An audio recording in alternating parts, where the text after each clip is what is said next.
हम हिंदी साहित्य के इतिहास के अंतर्गत भक्ति काल का इतिहास पढ़ रहे थे।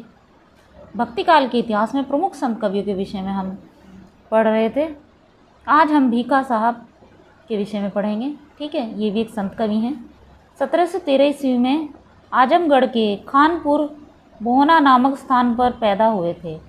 ठीक है, 1713 ईस्वी में आजमगढ़ के खानपुर बोहना नामक स्थान पर पैदा हुए। इनके गुरु गुलाल साहब थे। ठीक है, इनके गुरु कौन थे? गुलाल साहब थे। ये जाति से ब्राह्मण थे और इनका वास्तविक नाम भीखानंद था। ठीक है, इनका वास्तविक नाम क्या था? भीखानंद था। इनकी कविता में पाप पुण्य की बड़ी गहरी व्यंजना मिलती है। मतलब पाप और पुण्य की जानकारी इनकी रचना में मिलती है, पाप पुण्य से संबंधित। आलिफनामा और ककहरा में उपदेशात्मक की प्रवृत्ति मिलती है। ठीक है, आलिफनामा और ककहरा में। राम जहाज इनका बड़ा ग्रंथ है। राम जहाज इनका ग्रंथ है। ठीक है, भीखा साहब जी का क्या है? राम जहाज के नाम से एक इनका ग्रंथ है। इनके विचारों को दर्शन का आधारभूत ग्रंथ कहा जा सकता है। किसका? भीखा साहब जी के।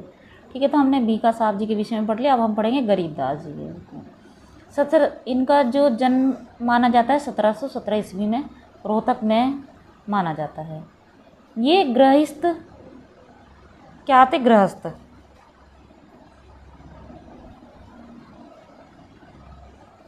गृहस्थ बनकर अपने सिद्धांतों पर प्रसार करते रहे। मतलब इन्होंने गृहस्थ अर्थात गृहस्थी में रहकर अपने सिद्धांतों का प्रसार किया। गरीबदासी पंथ के बहुत से अनुयायी पंजाब में रहते थे। मतलब गरीबदास पंथ के जो अनुयायी थे वे पंजाब में रहते थे। रोहतक के छुड़ानी में फाल्गुन मास में गरीबदासी पंथ का मेला लगता है। ठीक है, गरीबदास ने साखी, सवैया, झूलना,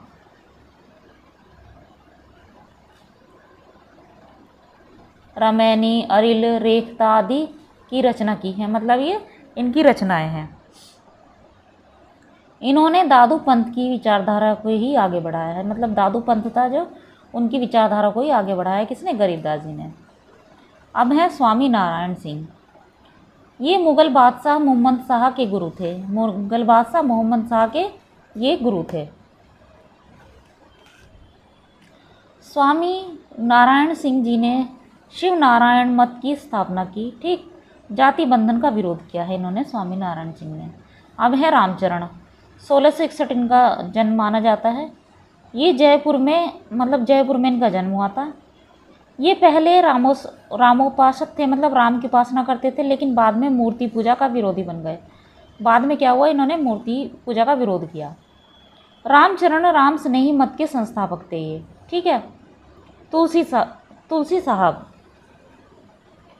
1788 ईस्वी में अलीगढ़ में जन्म हुआ तुलसी साहब का। इन्होंने साहब पंथ की स्थापना की।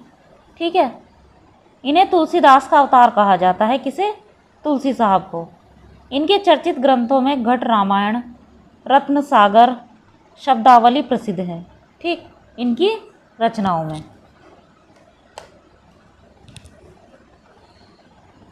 इन्हें तुलसीदास का अवतार कहा जाता है। ठीक है, इनके ग्रंथ हैं घट रामायण, रत्न सागर और शब्दावली। ये प्रसिद्ध ग्रंथ है तुलसी साहब के। 1788 में अलीगढ़ में इनका जन्म हुआ माना जाता है। इनका पंथ आवा पंथ के नाम से जाना जाता है। इनका पंथ किस नाम से? आवा पंथ के नाम से जाना जाता है। अब है हरिदास।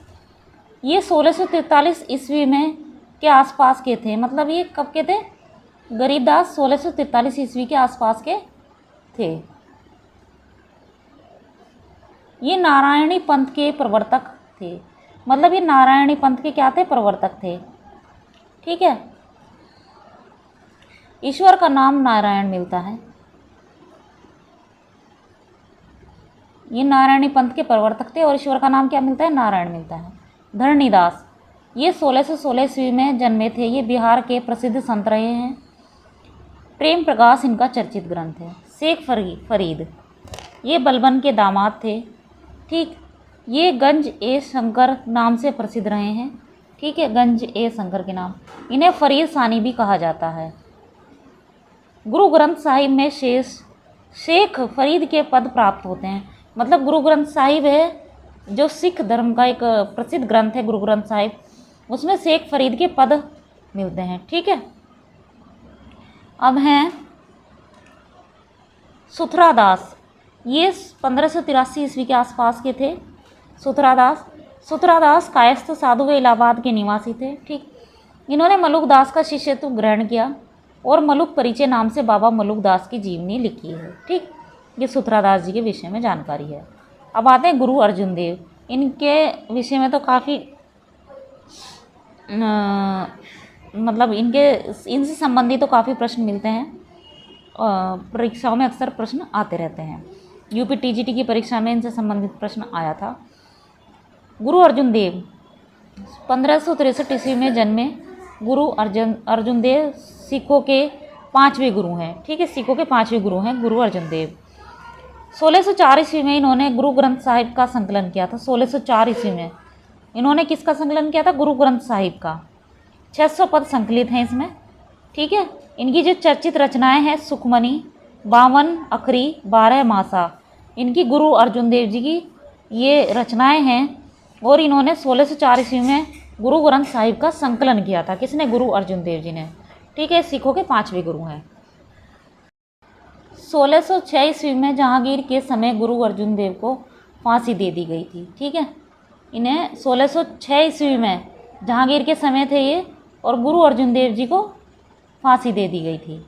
गुरु गोविंद सिंह 1664 ईस्वी में गुरु गोविंद सिंह का जन्म पटना के ननकाना स्थल पर हुआ था। ठीक है, ये गुरु अर्जुन देव जी और गुरु गोविंद सिंह जो हैं ये दोनों प्रसिद्ध हैं। इनसे संबंधित प्रश्न परीक्षाओं में अवश्य आते हैं। 1699 ईस्वी में इन्होंने खालसा पंथ की स्थापना की थी। ठीक है, इनके 5 प्रिय शिष्य थे जो पंच प्यारे कहलाए। वे इस प्रकार हैं: 1 केश, कंगा, कड़ा, कृपाल, कच्छा। ये इनके 5 पंच प्यारे शिष्य थे। इनके शिष्य इन चीज़ों को ग्रहण करते थे। मतलब जो इनके शिष्य थे ये शिष्य नहीं थे, मतलब जो इनके शिष्य थे वे इन 5 चीज़ों को ग्रहण करते थे। ठीक है, 5 शिष्य थे इनके, उन्हें पंच प्यारे कहा जाता था, और वे पंच प्यारे शिष्य इन 5 चीज़ों को ग्रहण करते थे। ठीक है, इनकी आत्मकथा है चंडी चरित्र। इनकी ओजनी रचना है ये चंडी चरित्र, जो दुर्गा सप्तशती का अनुवाद है। ठीक, 10म पातशाह ग्रंथ का संपादन किया है इन्होंने। जीवन भर औरंगजेब की धर्मांधता का विरोध किया है। जफरनामा में इन्होंने औरंगजेब के काले कारनामों की लंबी सूची गिनाई है। 1718 ईस्वी में इनकी मृत्यु हो गई। ठीक है, गुरु गोविंद सिंह जी से संबंधित महत्वपूर्ण तथ्य थे। तो आज हमने संत कवियों के विषय में काफ़ी जानकारी प्राप्त कर ली है, उनके विषय में पढ़ लिया है। अब हम सूफी काव्यधारा के विषय में पढ़ेंगे।